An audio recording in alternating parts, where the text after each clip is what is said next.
Hello everyone, स्वागत है आप सभी का ऑनलाइन स्टडी में।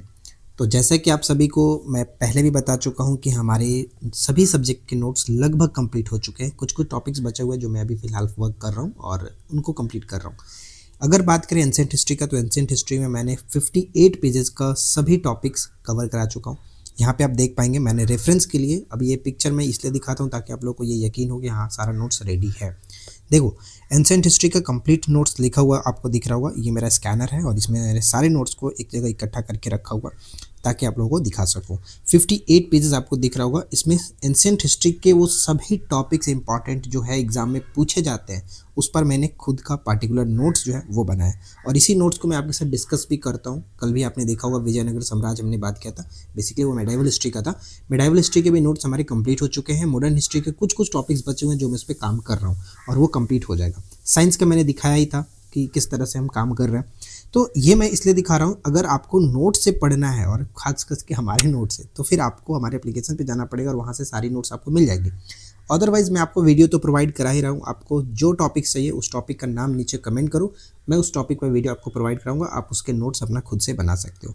खुद का बनाया हुआ नोट्स ज़्यादा बेटर ही रहता है, आप सभी को पता है। तो देखिए, ये 58 पेजेस का एंशिएंट हिस्ट्री का नोट्स है जो कि ऑलरेडी अपलोडेड है हमारे एप्लीकेशन पर। तो अगर आप वहाँ जुड़े हुए हैं तो वहाँ से डाउनलोड कर सकते हो। चलिए, आज हम बात करेंगे मगध साम्राज्य पर, जो कि मगध साम्राज्य से रिलेटेड कई सारे प्रश्न जो कि पेपर में पूछे जाते हैं, तो अपने आप में ये इंपॉर्टेंट हो जाता है। तो स्टार्ट करते हैं।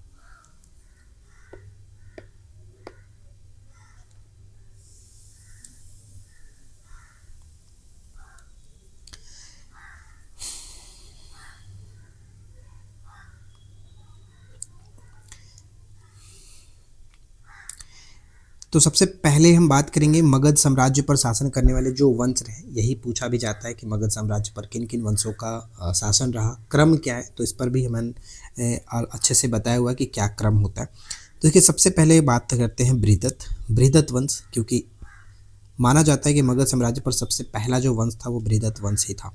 महाभारत तथा पुराणों के अनुसार मगध का सबसे प्राचीनतम वंश बृहदत्त को माना जाता है। ठीक है, माना जाता है। और इसकी जो राजधानी हुआ करती थी वो राजगिर थी, जिसे हम लोग आज राजगीर के नाम से जानते हैं। अब अगर बात करें बृहदत्त वंश की स्थापना के बारे में, तो बृहदत्त के द्वारा इसकी स्थापना की गई थी। सबसे प्रतापी शासक जो थे वो जरासंध थे। इनके बारे में आप जानते हैं महाभारत में इनसे जुड़े हुए जो चीज़ें हैं।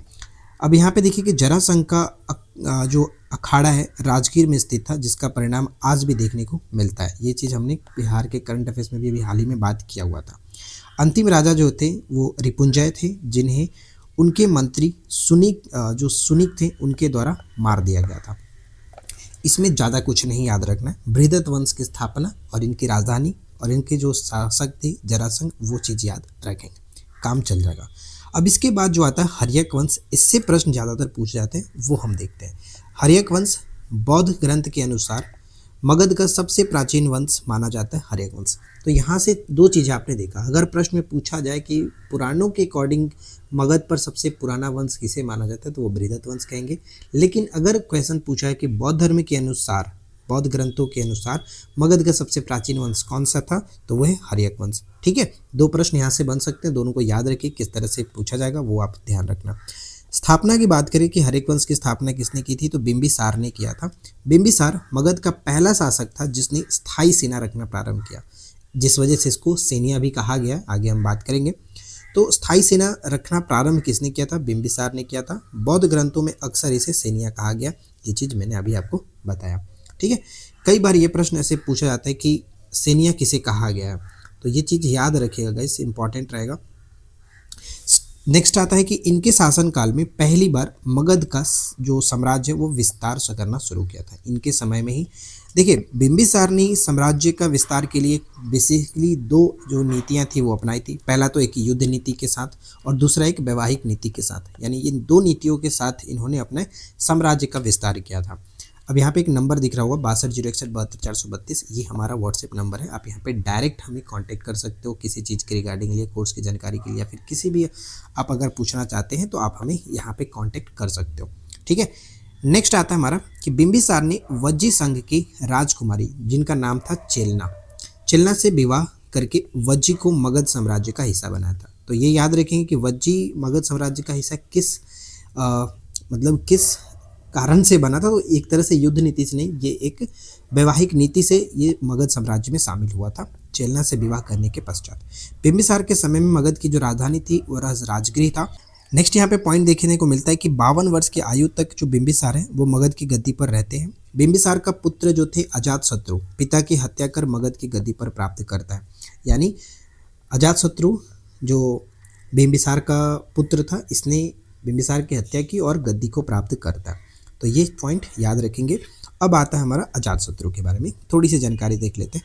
अजातशत्रु से रिलेटेड जो चीज़ें हैं वो पेपर में इस तरह से पूछा था कि कुड़िक किसका नाम है, तो कुड़िक के नाम से अजातशत्रु को जाना जाता था। आर्यक वंश के शासक थे और राजधानी इनके समय में राजगृह थी, जो कि बाद में इन्होंने पाटलिग्राम या फिर पाटलिपुत्र की नींव डाली। और एक्चुअली हम जानते हैं कि पाटलिपुत्र की जो नींव है वो उदयन ने डाला था, ये पॉइंट याद रखना है, लेकिन इन्होंने राजधानी बनाया था। ठीक है, अपने पिता बिंबिसार की हत्या कर सत्ता इन्होंने प्राप्त किया था। साम्राज्य को विस्तारित करने के लिए 2 नवीन उपकरणों का प्रयोग किया, जिसमें एक महाशिला कंटक और एक होता था रथमूसल।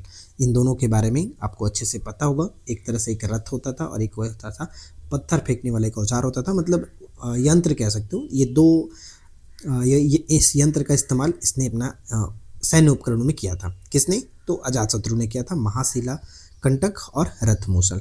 ठीक है, नेक्स्ट यहाँ पे कि अजातशत्रु ने कोसल के राजा प्रसेनजीत को हरा करके काशी को मगध साम्राज्य में मिलाया था। किसे हराया था? प्रसेनजीत को हरा करके काशी को मगध साम्राज्य में मिलाया, और ये जैन धर्म के अनुयायी थे। जो अजातशत्रु थे वो जैन धर्म के अनुयायी थे। नेक्स्ट है कि अजातशत्रु ने अपने पिता सुयोग्य मंत्री वर्षकार की सहायता से वज्जी संघ यानी वैशाली पर विजय प्राप्त किया। किसकी सहायता से? तो अपने सुयोग्य मंत्री वर्षकार की सहायता से। मगध पर 32 वर्ष तक इसने शासन किया। 483 से पूर्व में पहला बौद्ध संगीति अजातशत्रु के शासनकाल में राजगृह में संपन्न हुआ था। जब आप बौद्ध धर्म और जैन धर्म पढ़ेंगे हमारे नोट्स के द्वारा, तो उसमें आपको बहुत सारी ऐसी चीज़ें मिलेंगी जो बहुत ज़्यादा इंपॉर्टेंट है और कई बार पेपर में पूछा गया। तो आप उस नोट्स को ज़रूर देख लेना, मैंने ऑलरेडी अपलोड भी किया हुआ है। अगर आप चाहेंगे तो मैं वापस से अपलोड कर दूंगा। आप बस कमेंट करो यार कि मुझे इस टॉपिक पर वीडियो चाहिए, मैं फटाफट आपके लिए लेकर आऊँगा। नेक्स्ट आता है कि उदयन। उदयन जो है वो जैन धर्म के अनुयायी थे और पिता अजातशत्रु की हत्या कर मगध का शासक बना, यानी अजातशत्रु ने खुद बिंबिसार की हत्या करके राजगद्दी प्राप्त किया था। ठीक उसी तरह से इसके बेटे ने भी वही काम किया, अजातशत्रु को हत्या किया और गद्दी को प्राप्त किया।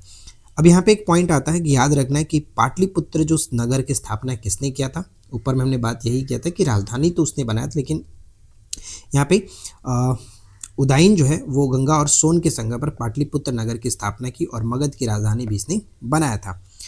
इस वंश का अंतिम जो राजा था वो उदयन का पुत्र नागदशक था। तो आपसे पूछा है कि हर्यक वंश का अंतिम शासक कौन था, तो नागदशक, ये पॉइंट याद रखेंगे। ठीक है, शॉर्ट में अगर हम देखें हर्यक वंश तो जैसे बिंबिसार थे, फिर उसके बाद अजातशत्रु, उसके बाद उदयन और उसके बाद नागदशक, यानी प्रारंभिक में स्थापना बिंबिसार ने किया और अंतिम शासक के रूप में नागदशक को जाना जाता है।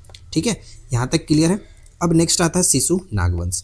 इस वंश की स्थापना नागदशक के अमात्य शिशु नाग को अपदस्थ करके मगध पर शिशु नाग वंश की स्थापना है और राजधानी पाटलिपुत्र से हटा करके वैशाली में इसको स्थापित किया गया। शिशुनाग का उत्तराधिकारी कालाशोक हुआ, पुनः राजधानी को पाटलिपुत्र ले गया।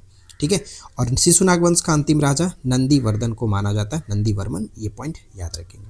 ठीक है, यहाँ तक कोई दिक्कत नहीं है। अगर आपको वीडियो अच्छा लग रहा है तो प्लीज़ वीडियो को लाइक करें, फ्रेंड के साथ शेयर करें, ज़्यादा से ज़्यादा शेयर करिए ताकि हम और भी वीडियो आप लोगों के साथ इस तरह से शेयर कर पाएँ। अब नेक्स्ट पॉइंट आता है पे कालाशोक। तो इसे अन्य नाम जाना था, काकवर्ण के नाम से जाना जाता है। पेपर में कई बार पूछा जाता है, याद रखना है। जैसे कि मैंने ऊपर में आपको क्या क्या चीज़ें बताया वो थोड़ा सा एक बार रिकॉल कर लेते हैं। मैंने आपको बताया था सेनिया। ठीक है, सेनिया किसे कहते थे भाई? तो सेनिया के नाम से हम बिंबिसार को जानते थे। ठीक है, बिंबिसार को जाना जाता था सेनिया। फिर हम कुड़िक के बारे में देखें, कुड़िक किसको कहते थे? तो कुड़िक अजातशत्रु को कहा जाता था, अजातशत्रु, ये याद रखेंगे। और यहाँ पे हमने काकवर्ण देखा जो कि कालाशोक का एक नाम था। ठीक है, दूसरे बौद्ध संघ जो सभा हुई थी वैशाली में 383 से पूर्व में, इसका आयोजन कालाशोक के समय में ही हुआ था। हमने एक छोटा सा ट्रिक याद किया था आपके साथ, क्या कि आजकल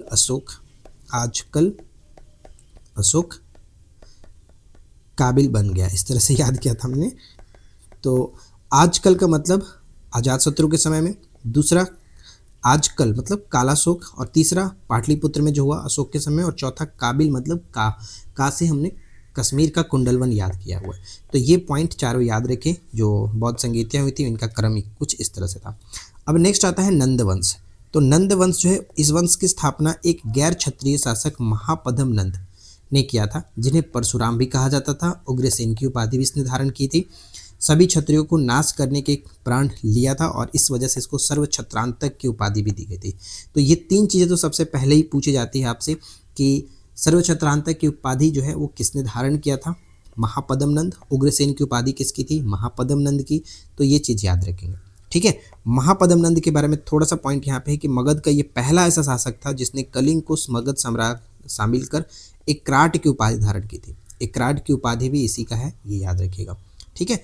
अब यहाँ पे देखिए कि मैंने एक लिख रहा है कि ध्यान रखें, महापद्म नंद की जो उपाधियाँ हैं जहाँ से प्रश्न पूछे जाते हैं, सर्व क्षत्रांतक, उग्रसेन, परशुराम, एकराट, ये चार बेहद ही महत्वपूर्ण उपाधियाँ थी महापद्म नंद की, जिन्होंने नंद वंश की स्थापना की। अब इसके बाद आता है इसका उत्तराधिकारी घनानंद, एक घमंडी और क्रूर शासक के रूप में इसको जाना गया। 326 ईसा पूर्व में ये सिकंदर के समकालीन था। सिकंदर इसी के समय में आक्रमण किया था। भारत के क्षेत्र पर आक्रमण हुआ। सिकंदर की सेना व्यास नदी को पार नहीं कर सकी, आक्रमण नहीं हुआ, ठीक है। घनानंद ने मगध की प्रजा पर 124 प्रकार के भारी भरकम कर लगाया था। चाणक्य की मदद से चंद्रगुप्त मौर्य ने घनानंद को मतलब परास्त किया, अंत किया, और मगध पर एक नए वंश की स्थापना की जिसे हम लोग मौर्य साम्राज्य के नाम से जानते हैं। तो आप फटाफट ये बताओ कि क्या नेक्स्ट टॉपिक मगध साम्राज्य पे देखना चाहोगे या फिर किस टॉपिक पे देखना है, ये आपको कमेंट करके बताना, ठीक है। देखिए, अगर आपको एक प्रॉपर तरीके से स्टडीज़ चाहिए और वो सारी चीज़ें पढ़ना है, मान लो कि आप हिस्ट्री तो पढ़ रहे हो, याद नहीं होता है, वो जाहिर सी बात है एक बार पढ़ने से याद नहीं होता, और आप अलग अलग सोर्सेज से पढ़ोगे तो वैसे भी याद नहीं रहने वाला है।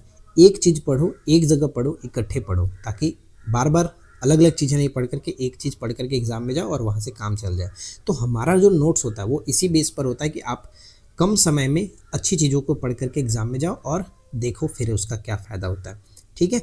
तो आप लोग कमेंट करो आप लोगों को चाहिए क्या, मैं उस सभी टॉपिक्स के साथ नोट्स प्रोवाइड आपको करूँगा। और बाकी अगर आपको इकट्ठे सारे नोट्स चाहिए तो आप हमारे एप्लीकेशन पे जा ही सकते हो। कोई फोर्स नहीं होता यार, हमारे कोई कोर्सेज के लिए कोई फोर्स नहीं होता। जिनको ज्वाइन करना है करिए, नहीं करना मत कीजिए। मैं आपको यूट्यूब पे बिल्कुल फ्री में आराम से पढ़ा रहा हूँ, आराम से पढ़ो। लेकिन आप चाहते हो कि सेल्फ स्टडी, क्योंकि सेल्फ स्टडी भी बहुत ज़्यादा ज़रूरी है आपके सिलेक्शन के लिए। मार्गदर्शन तो हम करते हैं, आपको हम चीज़ें प्रोवाइड कराते हैं, लेकिन जब तक आप खुद से आप सेल्फ स्टडी नहीं करोगे तब तक कुछ होने वाला वैसे भी नहीं है, ठीक है।